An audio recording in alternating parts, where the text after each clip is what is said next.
you're just seeing things accelerate in every single way. You know, the way that the central banks have been accumulating, the way that they've been standing for delivery, it just feels like things are getting far more tense and tight everywhere, even in terms of this country, that something needs to break. This divisiveness that we see where there's no common narrative any longer. Like we look at federal employees that are, wasting and stealing taxpayer dollars as somehow a threat to democracy on one end, where President Obama deported over 5 million illegal immigrants and the left stayed silent, yet here you got Trump doing 20,000 convicted criminals and he's labeled a fascist. The double standards are staggering, and I think it's kind of like the end game where we're that far apart. So from a standpoint of unity in this country, of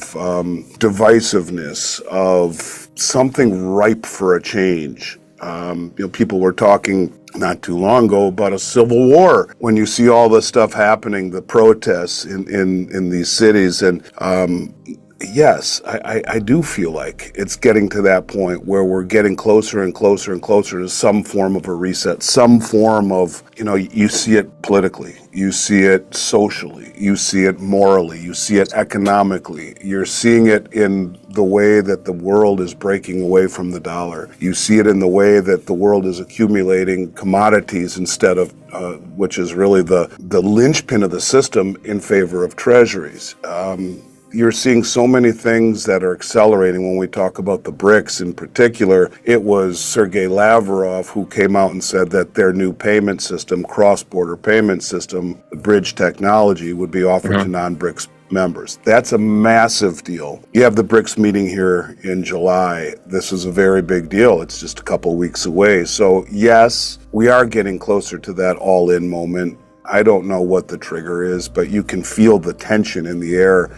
So yeah, and I think it'll catch us all off guard. Normally, when you look back at these things, none of us see the pivot. We never would have dreamed that what happened in 2020 would have been something even on our radar screen. But you look around and you have highest levels of indebtedness, lowest level of savings. You have, just a setup that's ripe for change. And I don't know what it will be, but yes, I do feel we're getting much closer to that. And I think all of this stuff is not lost on the rest of the world, whether it be our political thing with Trump and being on the wrong side, whether it be the mismanagement of the world reserve currency, the fiscal and monetary irresponsibility, the divisiveness and divide in this country between left and right and blue and red and black and white and rich and poor and vaccine and no vaccine. And all of these things have just reached a boiling point.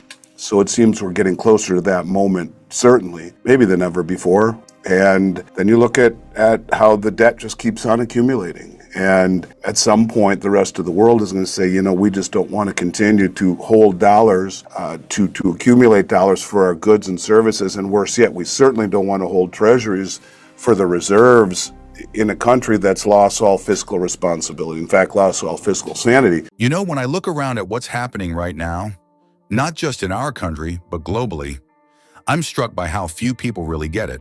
It's almost like everyone's still living in this illusion that we're in the same world we were 10, 20, 30 years ago. That America's economy is unassailable, that the dollar is the eternal king, that all you have to do is buy the dip in stocks and everything will be okay. Meanwhile, under the surface, tectonic plates are shifting. And the crazy thing is, the most important players in the world know it. They're acting on it. They're repositioning in ways that, if you're paying attention, absolutely scream that the game is changing. But the average person, totally asleep, totally unprepared. Let's start with gold and silver, because honestly, if there's one signal that cuts through all the noise, it's what the world's biggest, most powerful institutions are doing with their reserves. And right now, they're buying gold hand over fist. The World Gold Council just released numbers showing that central bank purchases of gold hit another all-time record last year.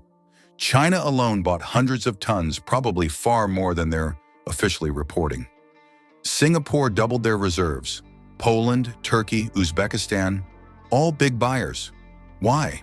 Why are they suddenly so eager to own a barbarous relic that doesn't pay interest, that doesn't generate cash flows? Because they see what's coming for fiat currencies. They understand that when trust in government debt erodes, when the idea of the risk-free treasury gets called into question, there's only one monetary asset with zero counterparty risk: gold. And it's not just gold. Silver is right there with it. Only silver is even more fascinating to me because it's a double play. It's monetary and it's industrial. We're building out massive renewable energy grids, electric vehicle infrastructure, 5G, all of which require silver. At the same time, it's one of the only monetary assets in history that the average person can actually afford to stack in meaningful quantities. But here's the kicker. Despite all this demand, despite record buying by sovereigns and family offices and the ultra-wealthy, the paper price of silver is still stuck in the low to mid-30s. And you want to know why?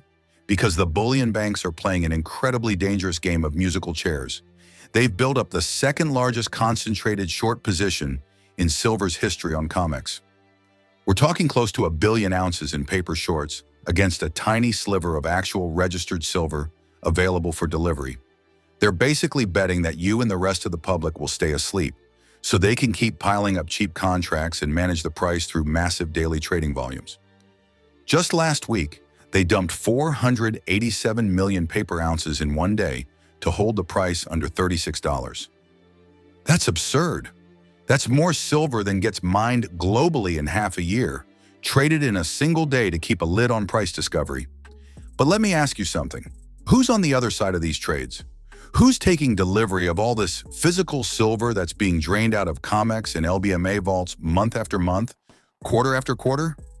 It's not you or me. It's not the retail crowd chasing the next meme stock or some crypto that's supposed to 100x. It's the biggest, best connected, smartest money on the planet. It's sovereign entities. It's state-sponsored programs like China's, where they're literally telling their citizens, buy gold, buy silver. And you have to ask yourself, if silver was truly worth only $34 an ounce, if that was a fair equilibrium price, why would China be bending over backwards to buy every ounce that's not nailed down? Why would they go to such lengths to import doré, semi-refined silver, so it doesn't show up in official trade data, masking their true accumulation? Why would they risk geopolitical blowback by hoarding strategic metals at this scale? Because they're playing the long game. They see what's coming. They understand that the fiat experiment is nearing its terminal phase, and they want to make sure that when the music stops, they're holding something tangible, not a bunch of worthless promises printed by governments drowning in debt. And look, people will sometimes push back on me and say, Andy, you've been talking about this for years. Where's the collapse? Where's the dollar hyperinflation? Where's the silver at $200? And I get it. I understand the frustration, especially for folks who started buying silver in 2021, right after the whole Wall Street silver hype, expecting instant fireworks. But that's not how these big systemic shifts play out. They're slow at first. They grind on. They give you false hope. Then they disappoint you. They shake out the weak hands. And then, bang, it all happens at once. It's like the old Hemingway quote about bankruptcy. It happens slowly at first, then all at once.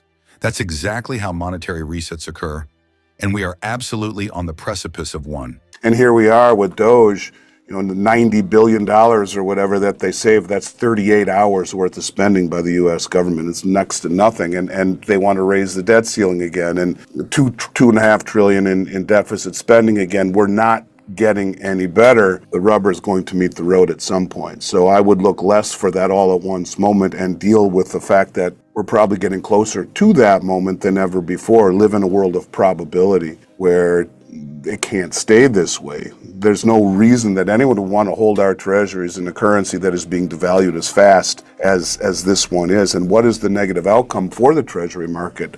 Don't interest rates really have to go higher in order to entice people or to pay them fair value for a currency that is being inflated away? And that's one of the reasons why there's such an impetus to lie about the metrics in which we gauge inflation, the CPI, through the BS, the BLS, the Bureau of Labor Statistics, they lie, and whether it be through unemployment or through inflation, I think we all feel that inflation is much higher than they're telling us. But these are all the things that add to that moment. But yeah, I do think that the BRICS are a threat that people are underestimating right now, and what it would see. Everyone talked about the fact that they were too small of a group, even though they represented nearly half of the world population, 40–50% of global GDP, 3 of the 4 largest nuclear arsenals, all the commodities, the manufacturing, the rare earths. Everyone said, well, that it's just they can't compete with the dollar in terms of settlement. But when you open up this new bridge network to all of the non-BRICS nations, including the Belt Road, the Eurasian Economic Union, the Shanghai Cooperation Organization, and the BRICS, you're talking the majority of human population and all of the things that go along with it. So that is something that no one really thought of. And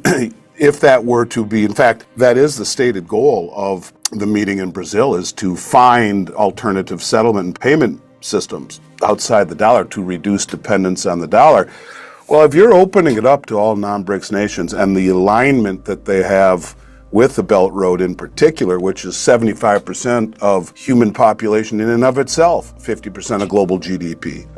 Add that to the BRICS, the Belt Road, and all of these countries are closely aligned with China. It doesn't mean they're in the BRICS, but they're aligned. You get countries like Vietnam who have officially applied. You get Indonesia who has officially been admitted.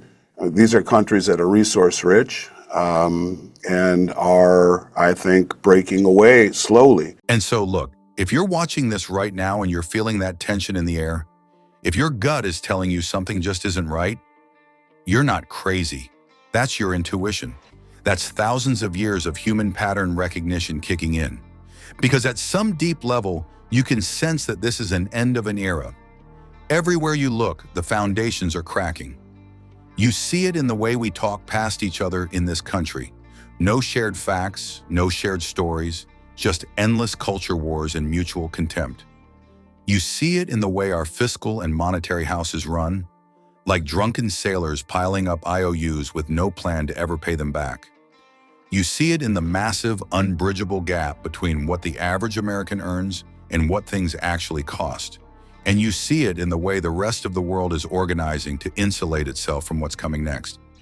Let's start with the BRICS, because I think people are really underestimating what's happening there.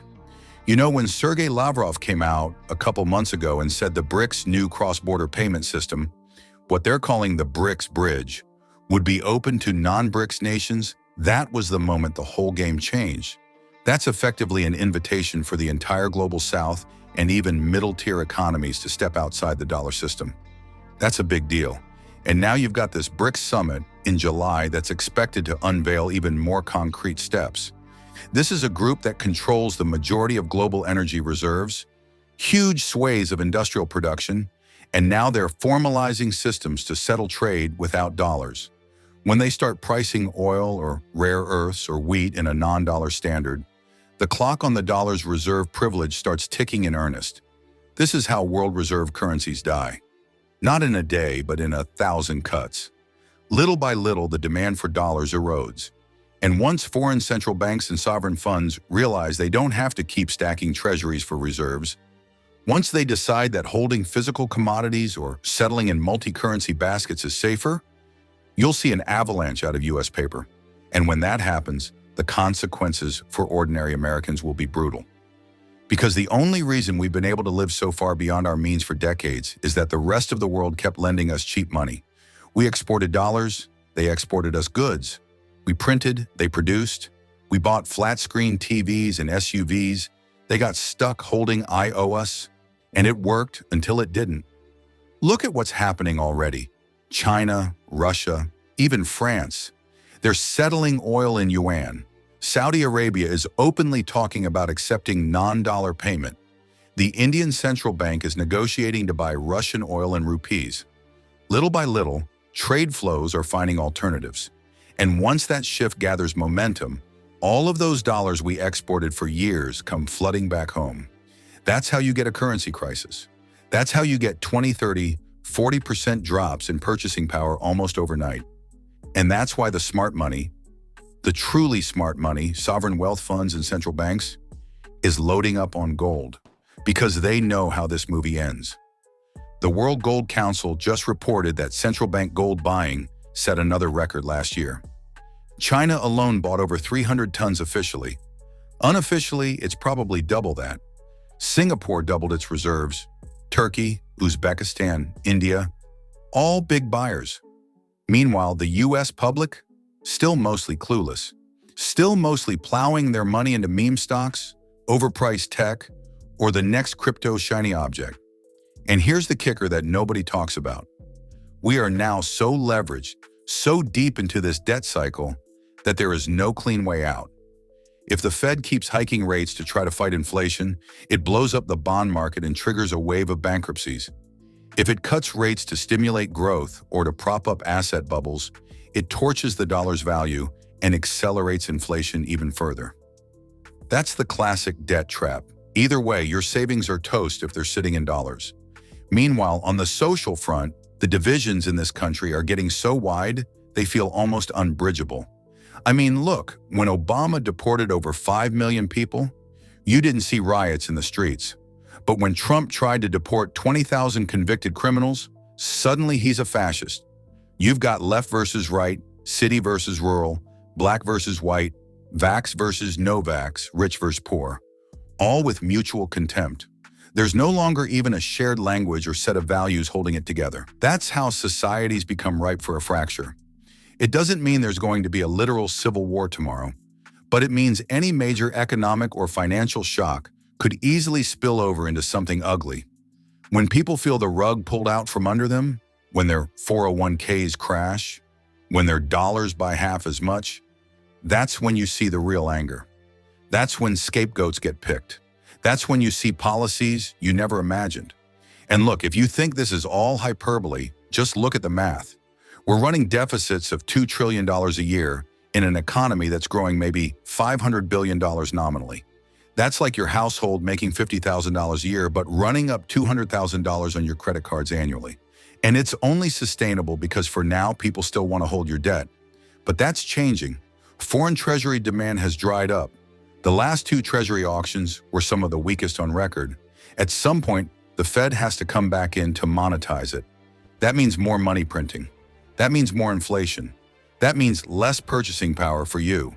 So what's the logical move? It's the same move smart money has made for thousands of years. You get out of paper promises and into hard assets. You rotate your wealth into things that can't be printed, can't be defaulted on by some politician, can't be devalued overnight with a stroke of a keyboard. And that's where silver gets so interesting. Because silver isn't just a monetary metal like gold. It's also an irreplaceable industrial metal. It's in solar panels, electric cars, 5G networks, missile guidance systems. The Silver Institute's numbers show demand hitting record highs year after year. Meanwhile, new supply is flat to down. Most silver is mined as a byproduct of other metals. So even if silver doubles in price tomorrow, you won't suddenly see a flood of new mines opening. Then layer on top the absurd level of paper manipulation. You've got banks short nearly 1 billion ounces of silver on COMEX, with barely 25 million ounces in registered inventory that could theoretically be delivered. That's a leverage ratio of over 40 to 1, even after all the deliveries we've seen. When this short game fails, and it will, the short squeeze is going to be biblical. And the people who positioned ahead of it, who bought real physical silver, are going to be holding an asset with almost unlimited upside. It's the ultimate asymmetrical bet. Your downside is that you hold a metal that's been money for 5,000 years. That's essential for the modern economy. That's already trading near its marginal cost of production. Your upside? When the short squeeze comes and the monetary system cracks, it could literally gap up multiples overnight. And it's not like this is some fringe theory. The LBMA is already delaying deliveries by 8 weeks. The Shanghai Gold Exchange is opening foreign vaults to soak up even more supply. The BRICS are actively encouraging member states to build reserves in physical. Even mainstream Wall Street is starting to whisper about it. The CEO of Agnico Eagle just said the quiet part out loud. They're buying stakes in juniors because it's cheaper than trying to build new mines from scratch. They see the shortage coming. Now look, I'm not telling you to mortgage the house and buy silver coins with it. But I am telling you that if your wealth is entirely denominated in dollars, or dollar-denominated financial assets, you are all in on the status quo continuing forever. And history says that's a terrible bet. Instead, be smart, be diversified, hold some physical gold and silver outside the banking system. If you want exposure to upside, sure, you can add some miners or royalty companies. But the core has to be real metal, fully paid for, in your possession or in a vault you control. That's your insurance. That's your ticket to sleep at night when the headlines get scary. And believe me, the headlines are going to get scary. Whether it's a treasury market event, a geopolitical conflict, a run on regional banks, or just the simple math of debt and deficits colliding with reality, something is going to tip this over. When that happens, you don't want to be scrambling with everyone else trying to lock in some protection. Because by then, it'll be too late. Premiums will be through the roof. Dealers won't be quoting. Delivery times will stretch from weeks to months. And all you'll have is regret. So yeah, maybe today gold is down $45. Maybe silver's down $1. That's noise. In the big picture, these prices are a gift. They're an opportunity to position while you still can. The fundamentals haven't changed. In fact, they've only gotten stronger. The debt is higher. The deficits are bigger. The global trust in the dollar is shakier. The geopolitical fractures are wider.